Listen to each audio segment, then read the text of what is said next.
최고위원 회의를 열면 민주당도 최고위원이 열면 대부분 다 최고위원들 그대로 나오잖아요. 어떤 상황이 있어요. 예를 들면 서은숙 최고가 부산 살고 있잖아요. 근데 부산에 행사가 큰 게 있으면 안 나오는 경우가 간혹 있어. 근데 대부분 최고위원회면 다 모여서 회의를 하잖아요. 얘네들 최고위원회 해야 하는데 최고위원 5명 중에 2명이 안 나온다? 계속 안 나온다? 나오면 불편하니까 안 나온다? 비대위 체제인가요? 한 지금 13번 정도 회의를 했다고 하는데 전체 다 나온 게 4번에 불과하다고 합니다. 아니 근데 이게 또 안 나오고 싶어서 안 나오는 게 아니라 나올 수가 없는 거예요. 이게 문제지 지금. 그렇죠. 그게 문제지. 지금 뭐 자숙해야지. 5명 중에 3명 나오고 하면은 안 나온 사람들 명패를 아예 빼버린다고 합니다. 아 그렇지.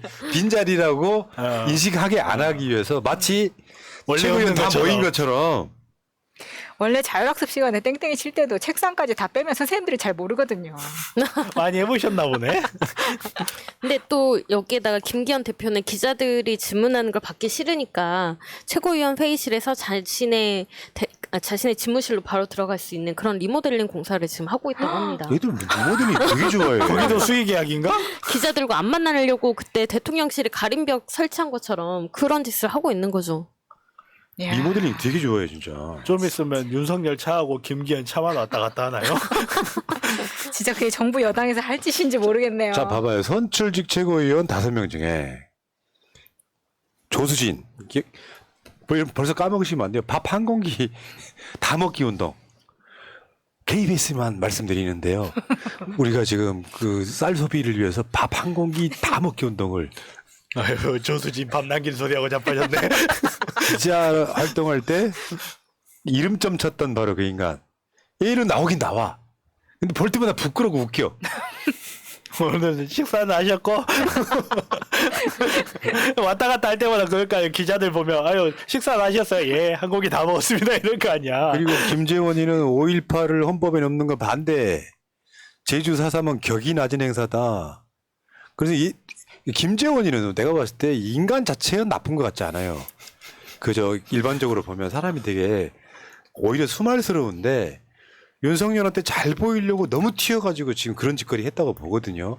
정광훈한테 잘 보여야 되고. 바이든에게 윤석열이 있다면 윤석열에게 김재원이 있는 뭐 이런 느낌이네요. 그러니까 그런 거지. 그러니까 인간 자체를 놓고 보면 그렇게 나쁜 인간 같지는 않은데 그렇게 해가지고 지금 막 제주도 가서 사과하고요. 광주 가서 사과하고 막 그래요.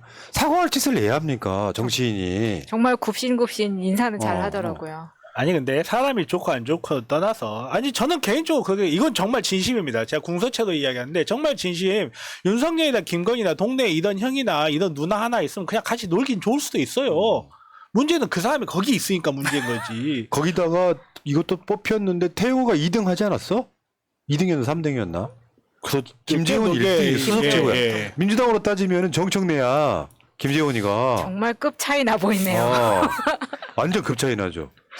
국회의원 의정활동 1위가 정청래야. 최고위원 녀석 아니라. 거기 태용호는 또 온갖 말도 안 되는 진짜 빨갱이 새끼더라고 얘는. 그러니까 북한에서 들은 이야기를 그대로 배설을 해. 북한에서 그랬다. 그럼 얘 빨갱이지 기본적으로. 그러니까 아니 태영호한테 물어봐야 돼. 정말로 김일성이 쌀로 총알 만들고 솔방울로 휴이탄 만드냐고. 북한 교과서에 그렇게 올라와 있잖아. 근데 그 말이 주둥아리가 뭐 저 미국 가서 뭐 보수 천하통일을 하고 막 무슨 정광훈 어쩌고저쩌고 했던 놈이 사고 치고 제주도 가서 사과를 해요. 자 한번 봅시다. 사과를 하는 이유가 있다가 나와요. 제가 제주 4.3 유족 여러분들의 상처를 제대로 이해하지 못하고 많은 잘못을 하였습니다. 진심으로 사과를 드립니다. 죄송합니다 했어. 그런데 사과하자마자 터져나온 일성이 이거예요. 당 지도부 입장도 없고 징계 받으면 총선 못 나가니까 쇼하는 거 아닙니까? 핵심 찔러버린 거잖아요. 진짜 팩트 폭격하셨죠 이분. 제주 민해총 이사장님, 김동현 이사장님. 왜냐하면 당 차원에서 이재명 대표가 돈봉투 사건 관련자입니까? 사과하잖아요. 당 차원에서. 근데 얘네들은 입에서 쓰레기를 배설하고 나서 당 차원 사과는 없고. 결국 이런 거 있어요. 저 민주당에서도 지금 제일 걱정되는 게 최강욱 의원이거든요. 그때 무슨 뭐 김남국 뭐 딸딸이냐 발언 때문에 징계받았잖아요. 그러면 총선에 때 공천할 때 감점 먹어요. 지금 만약에 징계받으면 공천 못 받을 수가 있거든요. 그러니까 징계 안 받으려고 사력을 다하는 걸 정확히 간파한 거죠. 근데 지금 이 당시에 계속 김재원이 사고를 치고 다닐 때 원외인데 심지어 수석을 하다 보니까 엄청 업된 거예요. 그 부분에 있어서 정광훈이 많이 밀어줬기 때문이라고 그래 사람들이 억측도 하는 거고. 원외가 수석이 됐으니. 자, 태영호도 마찬가지죠. 그러니까 태영호는 이제 탈북민이잖아, 얘가. 사실 태영호가 강남에 공천됐을 때 많은 사람들이 엄청 놀랬고 강남 사람들 그랬지. 기분 나쁘다고 했다고. 미쳤다 그랬죠. 왜냐하면 대한민국의 실정을 잘 모르는 애가 대한민국에 제일 잘 사는 동네에 꽂힌 거예요. 근데 강남에 지금 나가고 싶어하는 그러니까 후보자들이 엄청 어마어마해. 사실 좀 이런 것도 있지. 탈북민이라고 약간 무시하는 측면도 있지. 그렇다 보니까 태영호가 최고위원 나간 이유가 공천에 유리하겠다고 생각이 들어서 최고위원 나가자마자 제주도 4.3은 김일성이 어쩌고저쩌고 극우에 이제 막 그 표를 얻기 위해서 온갖 막말을 했단 말이에요. 그러다가 지금 계속 연이어서 대형 사고 치고 있는 거예요. 보면은 태영호 입장에서는 본인이 일반 탈북민하고 똑같지 않고 나는 영국에서 망명한 사람이다. 그 나는 영어도 할 줄 알고 그리고 나는 외교관 출신이고 그리고 그러다 보니까 이 사람이 그때 당시에도 망명하면서 가지고 온 돈이 많다고 했잖아요. 이 사람 그 국회의원 재산 등록할 때 한국에 들어온 지 4년이었는데 재산이 19억이었습니다. 웬만한 평균보다 지금 높은 재산을 가지고 있잖아요. 많은 재산을. 그러다 보니까 알게 모르게 이 사람도 가지고 있는 나는 한국 사람 보다 선민의식을 가지고 있는 거예요. 근데 정작 만나는 사람들한테는 본인이 무시당하기 때문에 그 괴리가 굉장히 기분 나빠하는 거죠. 그러니까 이 사람이 쉽게 말해서 출신 성분이 좋은 사람으로서 북한에 잘 먹고 잘 살고 대우받다가 우리나라 넘어온 사람 아니야. 근데 탈북민을 제대로 대우를 못 받는데 국회의원이 돼 보니까 그때 그 대우를 또 받거든. 여기에서 절대 이 사람 못 벗어나는 거야 그냥.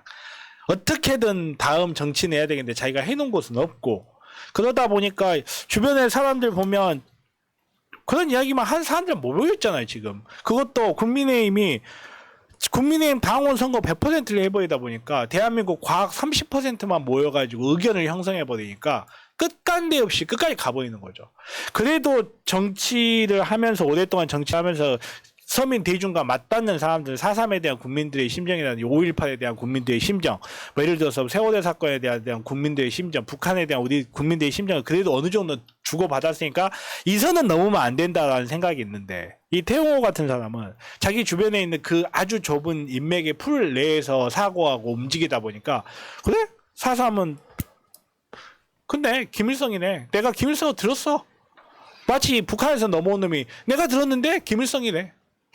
바람비 너무 앞서가요 지금. 설명하려고 그랬는데 저 글자가 보이면은 정변의 멘트가 다 죽어버려요. 나 저럴 줄 알았어. 텍스트가 보면.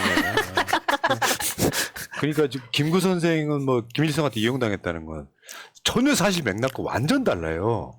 근데 김일성은 어떻게 기회주의적으로 북한을 득템한 거고요.